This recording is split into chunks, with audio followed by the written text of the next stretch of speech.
everybody to the very first episode of Superfuture Zone, the official podcast of Superfuture Syndicate. I'm Anthony Carboni.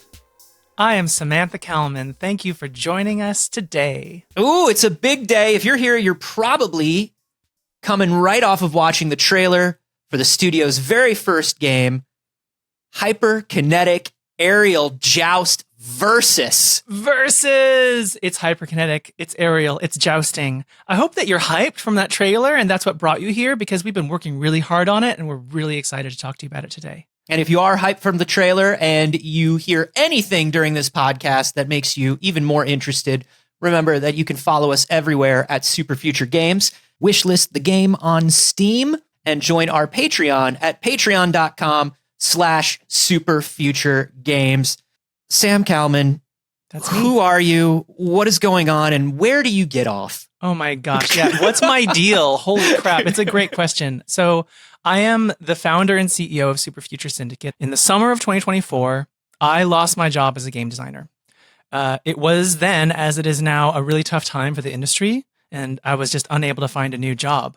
And I looked really hard for a long time. And so it seemed I was faced with this choice that I could only either change careers entirely and get out of the game industry, or I could bet on myself and my skills and my experience and my network and try to take a big creative risk and take my own future into my own hands. So I've done the indie game developer thing once before, about 10 years ago. And toward the end of that project, I started having ideas for a new game about flying super fast spaceships through tight corridors and into each other, like crashing in spectacular head-on collisions. I was wrapping, an old game, so I couldn't work on that idea at the time, but I was still in love with the idea. It's just stayed with me for all these years. So I just really felt like the universe was trying to tell me that it was time to focus on this project. And, I really wanted to give it everything I have. So I did. A year ago, I started this studio called Superfuture Syndicate. It's the funniest, dumbest thing I could think of. And then I got to work. And today I get to share with you exactly what that idea has become so far. And that's a multiplayer future sport called Versus. So what is a hyperkinetic aerial joust? Yeah. So if you look at the trailer, you'll see that it looks a lot like a racing game. But it's a lot of explosions and collisions. So this is it's aerial joust as in aerial melee. You're flying these really cool spaceships called Reavers. It's a kind of a future sport treatment. So it's two teams against each other, and you're trying to fly fast and joust each other as you whiz by. It's not quite distance combat, and it's not like a dogfighting game. It's something new. We're creating a new kind of vehicle combat game. I love it so much. I hope that you love it especially because of all the explosions. Like, my theory is that everyone loves explosions, so we put a lot of explosions in this game and multiplayer. I love a feeling of speed and giant collisions being worked into the game. I've always been like a huge Burnout fan. Sure. And yes, I feel like strong reference. Yeah, and I just feel like Takedown and Revenge are really where like Burnout sort of came into its own, where it's like, this is not just speed. This is speed and combat. That's another interesting game because it's people consider it a racing game, but it's something different. And that's a lot like Versus. It's something different, but it's not. It's different in a different way than even Burnout. And it's funny because we're kind of in like a moment of vehicle games right now. Like Kirby Air Riders has just come out. Yeah. And I feel like I see a new sort of Wipeout or future inspired racing game getting announced at least once a month. It's kind of a wild thing, and it feels like we're in that pocket with Versus. It's really interesting that it's having a moment again, and this trailer really shows off all of the things that you have sort of brought from these games that we're mentioning. Yeah, we wanted to pull focus and have a gameplay style that pulls focus more than a racing game, that requires like every neuron in your brain to be completely focused on getting the next kill, getting your next point, winning this round, and besting your opponents, like having a good time with your friends. When you think about a Wipeout or an F-Zero, these are games that people already say take a lot of your cycles in your brain when you're playing them because they are so quick. Yeah. And Versus has that speed, but you're also adding offensive and defensive movements to this and combat to this as well. Like in the trailer, you see so much of people spinning out of each other's ways and drifting and these last second sort of collisions and sword fights with joust cars. Kills. Yeah. Flying cars. Yeah, I mean, I think you called it. Like we want. I mean, a racing game is really about finding the perfect line and not hitting the walls and getting those millimeter advantages. This is less about. I mean, you have to avoid the walls, but a lot of the steering and a lot of the gameplay is in more of a head-on capacity. You're trying to shoot a bullet out of the air with your own bullet. And there's a different kind of dynamic movement in there, which is why we're calling it hyperkinetic. I'm so psyched about it because I think this does capture such a unique type of game and such an aesthetic that really resonates with people. But at the same time, this is something that y'all just really kind of started working on, right? Like development is not very far along. I mean, I started working on this game full-time about a year ago in January of 2025, and I've been really the only full-time person this whole time. Occasionally I've worked with the artist who is done the art direction and built the art for the game. His name's Isaac Moody. He's incredibly talented, and he's only really been full-time for about 4 months. Maybe 5 months now. So it's a pretty young project. It's what 1.5 people can do in a year. And that's all, right? But there's so much we want to do with it. Like we've focused so much on that core experience of flying, skirmishing and jousting.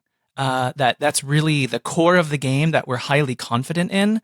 And it's going to expand. Like we're going to add more things to it and build supporting gameplay around it. You've played it, Anthony. It's only on one very simple course. That's an oval. It's like almost a non-existent sort of, steering, flying experience. It's just just turning left and then turning left again. The bones are there, right? Like that's the thing is when I played it, it's already exciting. Something that you may not get directly from the trailer is you have such a level of nuanced control. The lance that comes out of the Reavers, you have complete control over with the right stick. And so when you're seeing these sort of close calls in the trailer, these sort of near misses, people have full control over those blades in those moments. And there's just this moment where if you've almost missed, you can sort of course correct. Right. There's so many near misses in the game. You'll see in the trailer, there's one Reaver flying just under another Reaver's blade at like very close proximity. And it's so wild, it looks like it's staged. It is not staged. That is gameplay. You have a high degree of granular control over the blade. The energy blade extends from the nose of your ship like a propeller, but you can aim it 360. And you have very fine-grained control. We're not snapping it to north or south or a diagonal 45 degrees. The blade goes where you put it, and getting it in the right place while you're going so fast, trying to hit your enemy is a big challenge, and you get like really exciting near misses. Now, to your point, there's a slow motion aspect. Like as you approach the joust moment, everything slows down and you have a brief moment to course correct your blade. If you're just going to miss and you can just try to sneak it into the right position, you have a chance to do that. But it's really a game about building skills in a way that, most games hold your hand a lot these days. This game doesn't do so much. Instead, it asks you to develop these skills. And I think that's fun as a game player. Like that's the kind of games that I like to play. Something that like I get to learn how to get good at, Yeah. You want something. What I love is it's easy to come in, right? What would you call the skill floor? Like the skill floor is low. You can come in, you can start racing, you can start jousting, you can start having fun. But then you realize after you play it a couple times that the skill ceiling is so high. Like the things that you can learn to do in that slow motion moment, it's not just about, I can sort of maneuver my blade and I might be able to hit this person because I was just a little off. there's also a moment of, oh, I'm too far off. Maybe I can spin out of this. Maybe I can dodge out of this and just miss the other person hitting me by a hair too. So there's a lot of things to keep in mind, and it really does play like a mix between a racing game and a real sports game, like a simulation sports game. It's like sports racing in a way mixed with a fighting game. It's got a lot of fighting game dynamics, turns out. And we're trying to create something new that has familiarities like going fast and making cool turns and drifting. But we're also trying to, that's the familiar pieces. The new pieces is like, how are you going to win this competition? And you have to do it by being precise, sharp, daring, risky, and sometimes lucky. It's fun because it mixes all of these things that we know, like you're saying, like there's familiar bits to it. Things like drifting, boosting, taking these turns, finding like optimal lines and things like that. Yep. But then it kind of just shakes all of that up in a way that I don't think anything else does. My designer brain says we're recontextualizing these mechanics into a new context. Does your designer brain also push their glasses up the bridge of their nose when they say that? Put on my glasses real quick and then I can push them up my bridge of my nose. Here we go. Here. I did it. Okay. All right. I'm pulling my hair out as I pull my glasses off. I think we created something new and fun. Like, I think the game is exciting to play. I think it's exciting to watch. I'm biased because I've been staring at it for a year and really like intentionally building that core to be as great as it can be. And really that core is all we have right now. So it's essentially a really beautiful prototype that is just one core combat mechanic, one simple mode, one simple map. And it's ripe to be built upon and expanded to make it into, flesh it out into what people expect from a contemporary video game. Normally, like if it's this early, you're sort of kicking back behind closed doors and figuring things out. But it sounds like the core is figured out and there are other things that you want to create that require a community at this point. Definitely. I mean, the plain way to say it is it's a tough time in the game industry. There is not a lot of funding going around, and we have big ambitions for this game. We have ambitions that are bigger than the current budget that we have. Because it is a highly replayable game about competing against humans or bots, and because you say it has this high skill ceiling, it lends itself to a high replayability, which works for something like Patreon or early access, where people that are like the people that look at this game and go, this is extremely my game, can get their hands on it now and help us make it even better. So that's, I imagine, why you are going for a Patreon and not an early access. I think, if I could be honest with you, I think as somebody who isn't a developer, early access is probably like a really hard, like it seems stressful. It seems like a hard needle to thread as a developer right now. It's always been a challenge, in my opinion. I did an early access game. My music game Centrist from 10 years ago was an early access game. And the lesson that I learned from that was the player's expectations of early access is basically a completed game that's going to have more content added to it over time. And we are doing Patreon now instead of early access because we are too early for even that.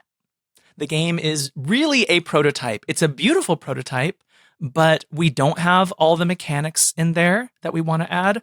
We don't have all the levels and all the maps. We don't have any, features we want to add. We want to explore characters. We want to explore narrative. And there's all these elements that, for an early access would need to be stubbed in to some degree that just are missing. So all these things exist as, great ideas and writing and designs in our, development sort of team hub, but it's not in the game yet. So we're just too early for early access. We might do early access at some point, The cold way to say it is, as a business, we need to figure out, like, is this a game people want to play? And Right. and that's what we're here to find out, is like we're giving you the best version that we have right now. We want to see like who's interested in it, and how can we grow this community? How can we incorporate your feedback and give us ideas that, work with our plans, and inspire us to make new, bigger things, and really find that path forward to a more complete version that could be early access or might jump to 1.0, or maybe we'll get a publishing deal and we'll just go, we'll release the game only when it's finished. There's a lot of potential futures, and we just don't know exactly what's going to happen. So this is an exciting moment because we're announcing it for everyone, and we get to find out what happens next. Let's talk about the we of it all. I'm going to talk more about the Patreon because I think the Patreon is cool and there's a lot of great stuff going on over there. But let's talk about the we of it all. First of all, let's talk about you. You mentioned Centris, but you have been working on a lot of stuff in the industry for a while. Yeah. I mean, my first job in the industry was testing Xbox compliance in 2001. So I've been around for like 25 years. I consider myself a grizzled veteran at this point. I've made a couple indie games, Centris and Echoic Memory. I also worked on Astroneer, and I worked on Apex Legends, and a couple of other things here and there. And I'm definitely directing the game and programming it and the design so far. But I am not a visual artist. And Isaac Moody is our art director artist, who is just incredibly talented. And he actually helped out with Centris back in the day. He made some really cool backgrounds, the nice looking backgrounds for Centris. He did those. So this is a chance to work with him again, and I'm excited about that. And he's great. He's got a couple Forza games under his belt. He knows speed and he knows vehicles. So it feels like the two of you really were on the same page from the beginning with this. 100%. I mean, his portfolio, his vehicle work is so strong. And I was just curious if this was the kind of game that he would want to make. So when I pitched it to him, I talked about the mechanics, but I also talked about ideas for the setting and the world, and the sort of, what kind of aesthetics could support these ideas for the vibe we want to create in the world. And he loved all of that stuff. So he's been working on the project full time since September.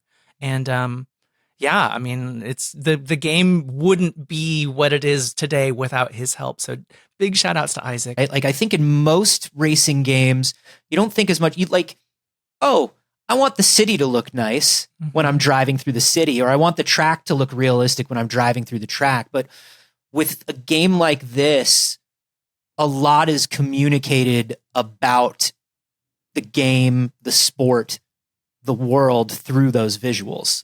Yeah, thank you for saying so. We're trying to tell a story with aesthetics.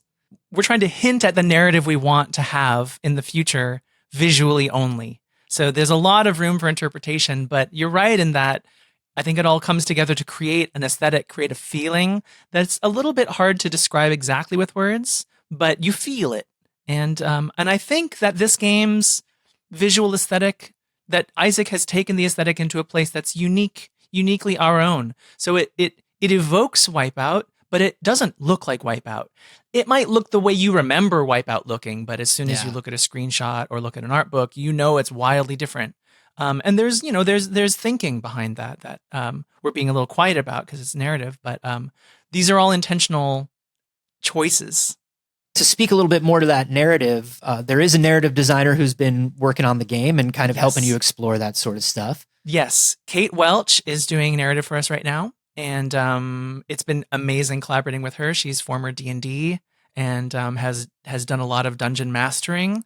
And I think that she also understands the sort of setting that I had in mind initially and is riffing on it and expanding it in some really exciting ways that I'm just excited to share with everyone later. Yeah, it's been very fun to watch everybody bouncing off of one another and how these ideas come together in a collaborative way where, Isaac may throw something into a visual design, or you may throw something into a mechanic, and then that inspires everybody to go, if that mechanic is true, then this is probably true in the world, and it probably looks like this. Yeah. I think that's so much fun to see with the Patreon. Is that the sort of stuff that the community is going to be able to see as it happens? Like, I know game development, it's kind of risky to share things before they're done. Yeah. But how much is the community going to be a part of this process? I want the development log aspect and the story of how we're making the game, how it comes together, to be the best part of the Patreon. I mean, you'll be able to play it, but seeing, like spinning is one of the things you can do in the game. Spinning was added relatively recently. So there's a devlog post about, hey, how's this idea for spinning? Like, what does that look like? Like, can we try that out? Here's a little video of how it looks. What do y'all think?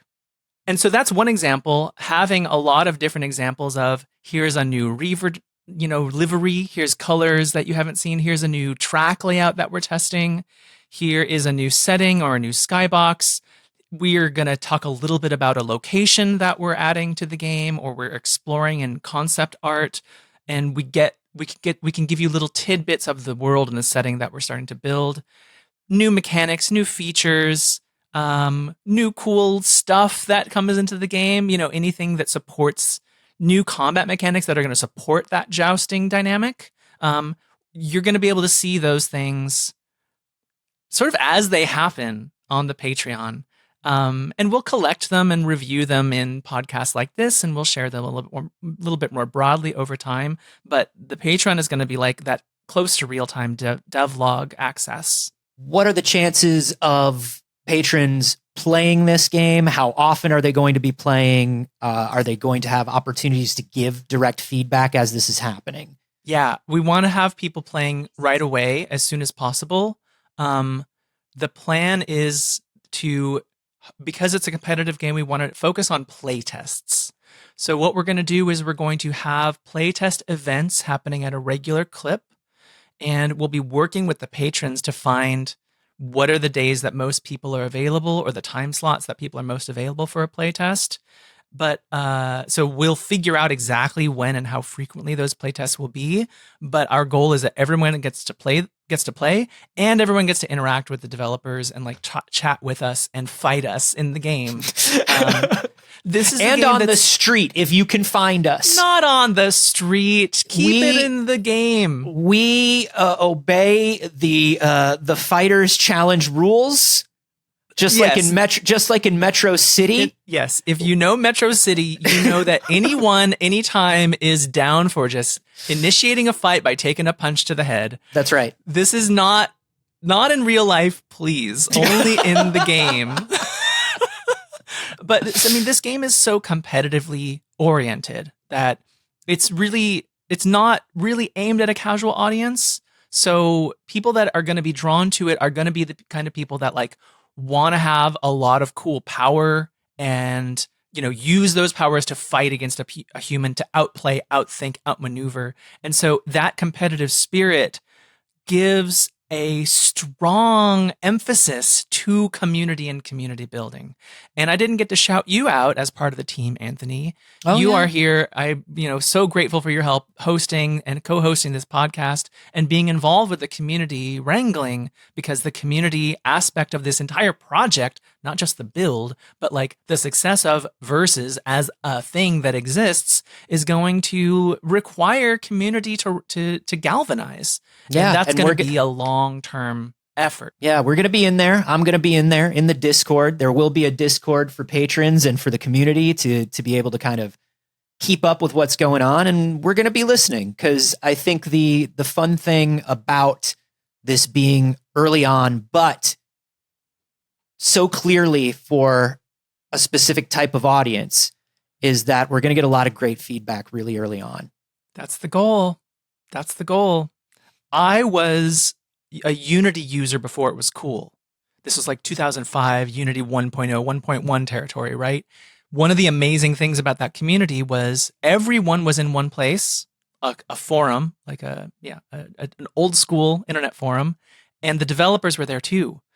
And that constant interaction with the community and with the developers, like helping problem solve, answering questions, was, in my opinion, a thing that made Unity as a success. So that's what we're doing. Everyone's going to get access to the Discord. It's the only way to get access to the Discord is through the Patreon. And we'll be there. You can ask us questions. You can share your excitement. You can share your fears, your hopes, thoughts, and dreams. You can, you can talk to us about what you hope the game will be and what you want to see it and what you want to see coming out of it. And we'll have those conversations with you, right? Like we're going to be in the chat room and we're there to hang out and vibe and make cool stuff and create good feeling community. We are going to have some additional stuff as well. Like if you are somebody who gets in there and you're really, really interested in the nuts and bolts of the development of this thing. Maybe you're somebody who's just interested in that stuff. Maybe you're a game developer yourself and you want to see a little bit more of the behind the curtains of it. Maybe you just find the idea of this game interesting. We're going to have a bunch of extra stuff for you as well. We're going to have, in addition to this podcast, which is going to be for everyone always, we're going to have a secondary show for the people who are interested that goes much more deeply into the specifics of development. Yeah, I imagine that patron-only podcast to be much more inside baseball. Like we're going to be talking about the nuts and bolts of things. We're going to be talking about refactors and design changes and nuanced details. And that's going to be exclusive to the patrons, but this podcast will be available for everyone. Yeah, and if you are somebody who wants to know what kind of details, we've got a video clip up today, actually, that you're going to be able to watch, where, Sam, you talk me through the creation of the blade itself and the control of this blade, which started as basically a static lance on the front of a ship. Yes. So the whole idea with this game was to make a futuristic version of medieval jousting.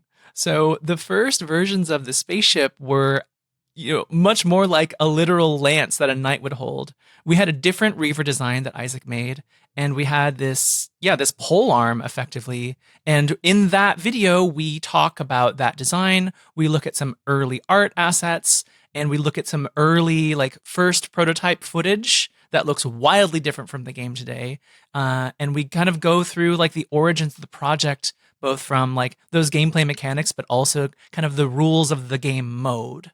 Yeah, it's really fascinating. I'm somebody who I'm going to go to sleep at night watching an hour and a half YouTube video essay about deep details of a game that came out 20 years ago. You know what I mean?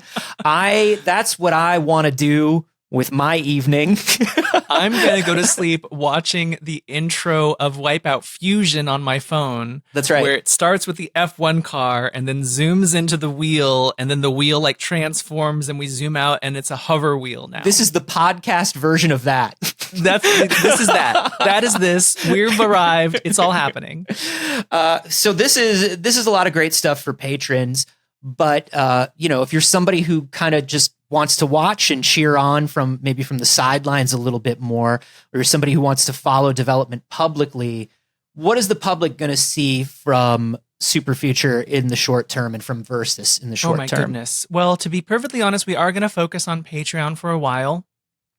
I would like to, and I'm hopefully the plans have already come into place, and you're seeing streams with friends in the game's media, playing it on Nextlander with those folks, hopefully with Giant Bomb, getting the game in front of people and playing it with people so that, people can see what it is and give their feedback. And if you haven't seen those streams yet, you need to be at Giant Bomb and at Nextlander saying, "Where's the Versus stream, you lazy cowards?" Yes, yell at them all. Yell at all my friends. Tell them you want to see Hyperkinetic Aerial Joust Versus, or you're going to riot. That's don't right. actually do that.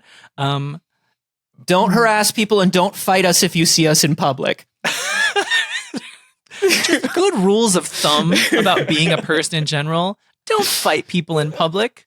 No, but you're hoping to stream this, show the public a little bit more of it, and then kind of after those events, what are we thinking is going to happen? After that, it's really kind of depends on a lot of things. We are definitely going to focus our efforts on the Patreon and on our patrons. So as we share development logs, as we share, development updates and make podcasts, the patrons are going to get that stuff first. and the public will get it sort of a little bit delayed. How and they might not get all of it. So there's a lot to figure out. There's a lot to figure out, Anthony. I'm not going to be able to give you a satisfying answer to the question. The truth is that we're trying to figure out if this game, can be as big as the version we imagine, or if it's just so niche that it needs to be a smaller, more focused project. And so, and this Patreon, the next few months, this year is really going to be important to determining that. So, if things go one way, you might see a lot more publicly, and if things go another way, then it might be a little bit more quiet for a while. But we are going to focus on the Patreon. We do want to reiterate, we will be doing this show for you every 2 weeks.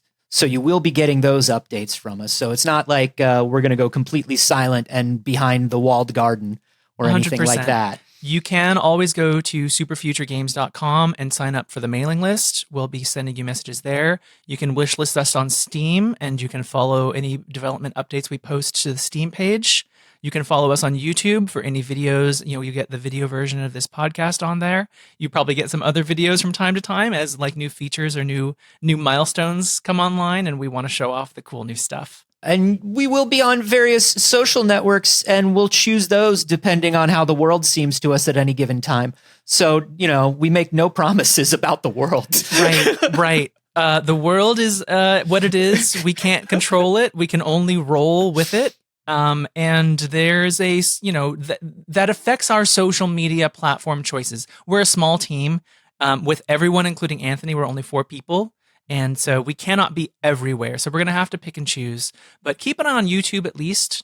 And from there, you're going to want to search for Superfuture Games on your platform of choice and hope that we're posting there. Otherwise, we're probably posting on a different platform. Sorry. When's the release date? What's the release date for the game, Sam? Are you talking about when's the final version coming out? What's the official release date for Hyperkinetic Aerial Joust Versus? Do you want to put that on the record right now? No, I just don't. Fair.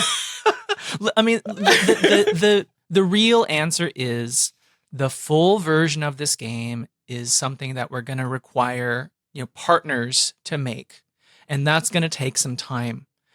But again, like there's a future where like that partnership doesn't come through. We ship a smaller thing, so it could be soon. It could be within a year. It could be a couple of years away.